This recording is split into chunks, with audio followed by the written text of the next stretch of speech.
Hey guys, what's up? How are you beautiful people doing today?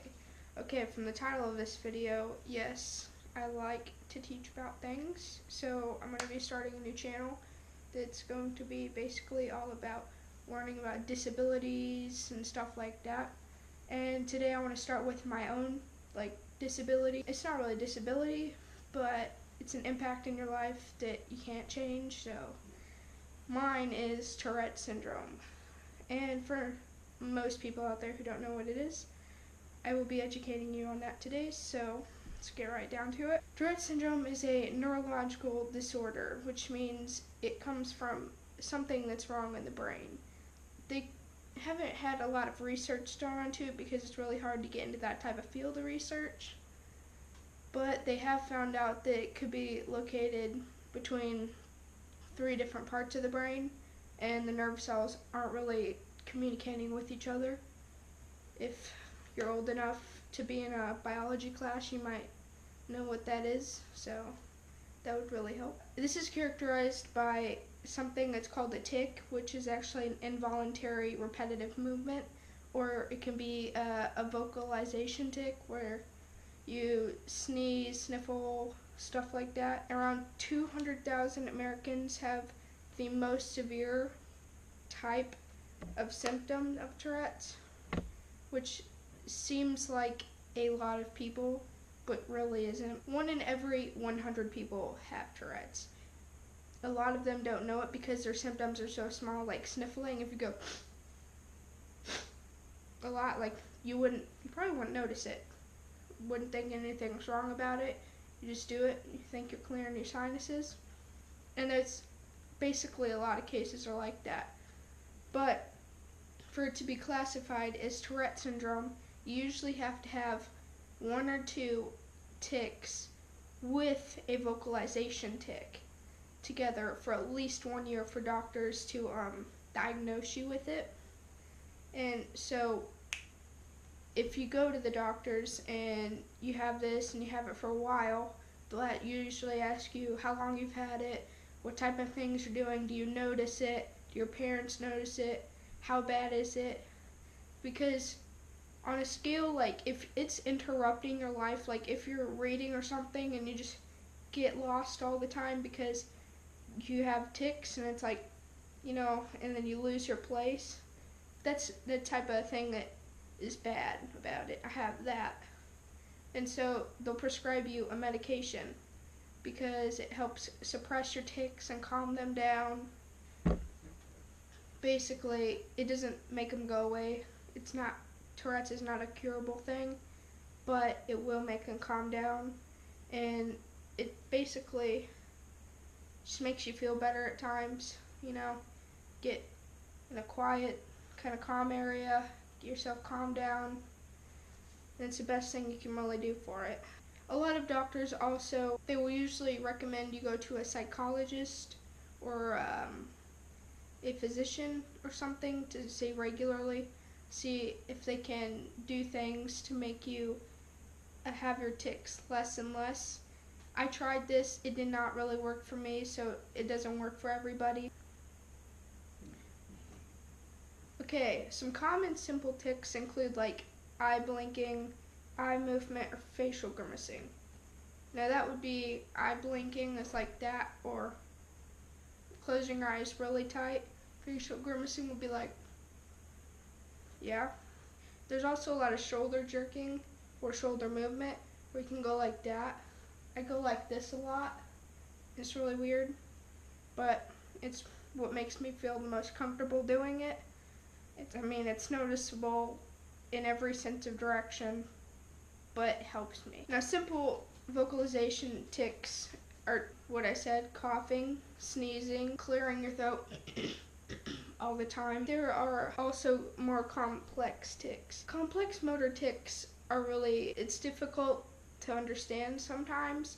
I have a lot of them because it's when you do multiple tics, either in a sequence, one right after the other, or at the same time. My complex motor tic is when I go like this,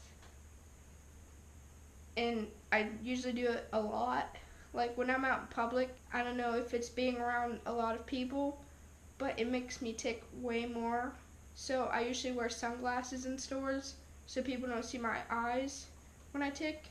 I mean, it may bring out like more attention to wear sunglasses in a store, but I mean, whatever helps. Complex vocal tics can sometimes appear as if you're saying them on purpose, because you would use a word or a phrase. Like most people like know someone with Tourette's. A lot of people bring up the first thing is, "Oh, you mean the people that cuss all the time out of nowhere?" That's not just it. A lot of times you can't help it. Your mind just says it. You say it before you can think. It's basically that, and you have to do it. Sometimes you say the same word multiple times in a row. It's not just cussing and stuff like that. I mean, honestly, they could say anything and people would stare at them weird. Shout, "Have the best day ever," 4 times in a row, and people would be like, "What is your problem?" But honestly, I'd say the best thing for someone with Tourette's, if you know them or you haven't experienced someone but you think they're having the symptoms of it, I don't like when people ask me if I'm okay 20 times, because yeah, I'm okay. I'm still breathing. I mean, I'm still here.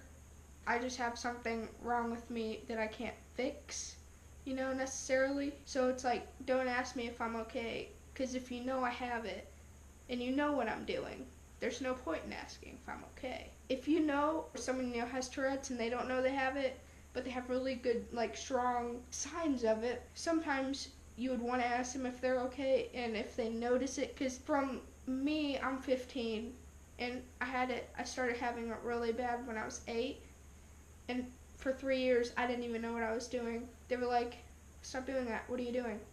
And I'd be like, doing what? Stop doing what? And they would say, "Stop doing that. What you're doing with your face." Honestly, I had no clue what they were saying. Stop doing what with my face? Like, it happens so easily and you don't know what you're doing that you just do it and it no clue. Like, I didn't start noticing it until after people started pointing it out.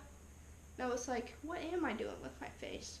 And then my dad moved to a job and they moved back, and he noticed it so much more after he had been gone for a while, and he was like, "We need to get something checked out." And nope, it's just gotten worse since then. It's not fun, but I mean, I didn't choose to have it. It just kind of happened. Tourette syndrome is genetics. Is there someone in your family before you, your mom, dad, grandma, grandpa, someone, great-grandparents had it in their genes? Your genetics matched just right for it to say, this person is going to have this, and you can't do anything about it because it's already locked in the millions of little microscopic things that make you, every single one of them, knows you have it. You just have to learn to live with it. If you see someone with tics, like I pointed out in stores, it freaks me out when I'm out with people and there's crowds and stuff. Freaks me out unless I'm doing something I really love, like playing in front of people, play music. When someone is in a high, like, you have so much excitement or anxiety, if you have that, it can sometimes raise the tick rate. Like, you'll see one, and all of a sudden they'll be like, and they start getting restless, and it's like, you have to do it, and it's really hard to live with. But when you're in calm situations, you're like at peace, and you're okay, and you do one every once in a while, and that's how it goes. Certain physical experiences, like being in crowds, trigger way more than normal. It just makes them worse.